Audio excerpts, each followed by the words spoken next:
In our conversations with clients in Taiwan, we observed a notable trend in recent years. ESG and climate has risen up in the boardroom agenda. The discussion around this topic has evolved from whether it is of any importance to a company to how we can best incorporate ESG and climate considerations into business and investment strategies, so the existing operations will continue to exist in the decades to come.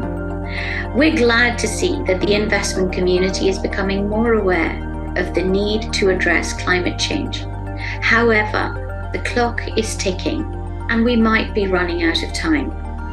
According to our latest net zero tracker, the world's public companies are projected to deplete their global emissions budget by October 2026, 2 months sooner than our previous estimate.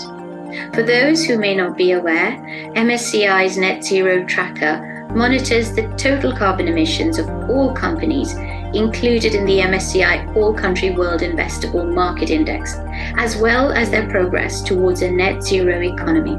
Although 44% of these listed companies have set decarbonization targets, only 17% of them align their total carbon emissions across their entire value chain with the 1.5-degree goal of the Paris Agreement.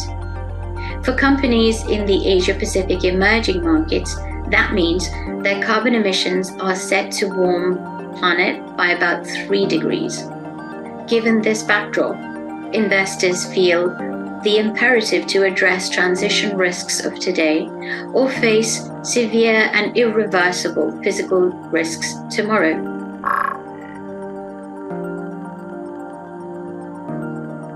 So now let's look closer to home and let's look at Taiwan.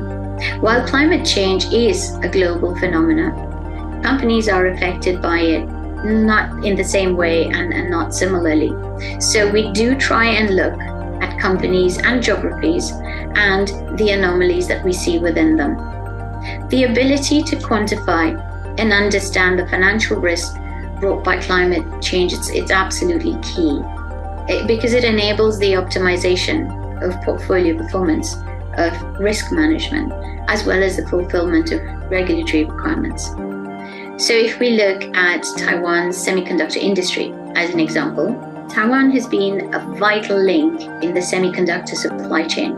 It has the largest share of the world's semiconductor wafer fabrication market as of the end of 2020, followed closely by South Korea, Japan, and China.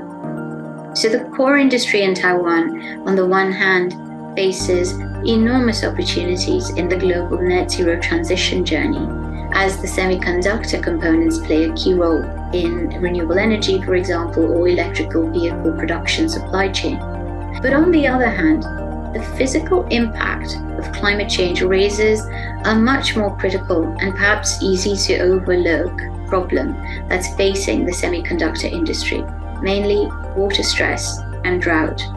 So chip fabrication, as you all know, it's fairly water intensive. It relies on a large, steady, and ultra-pure water supply for rinsing particles and chemicals from chip surfaces. Taiwanese chip makers are at risk of becoming weak links in that global semiconductor supply chain at their most water-intensive fabrication processes, and as they're concentrated on water stress and a drought-prone island. Due to abnormal climate patterns, Taiwan experienced its worst drought, as you probably know, in 56 years. So recently, that was just about a couple of years ago. And that showed that 97% of these companies, the chip fabrication operations, were exposed to varying levels of mandatory freshwater withdrawal restrictions, that ranging from about 5% to 17%, depending on when you looked, sometime between October 2020 and June 2021. So apart from the semiconductor industry, we also see physical risk affecting Taiwan's property assets, and that seems pretty high as well. So similar to other cities in the region, Taipei's property assets have the highest physical climate risk. So we see that in most of the large cities in APAC. But this is a result as well as exposure, when we look at the physical risk, to coastal flooding and tropical cyclones, both. So out of the 868 properties in Taipei that are included in the MSCI Real Capitals Analytics database, 19% of them had a severe physical climate risk exposure. As I mentioned in the beginning, climate change waits for no one. There's no better time than now to take necessary steps to make a change and advance solutions that can address climate change. We believe policymakers, investors, and corporates all have an influential role to play in mitigating the irreversible physical risks that could happen in the future.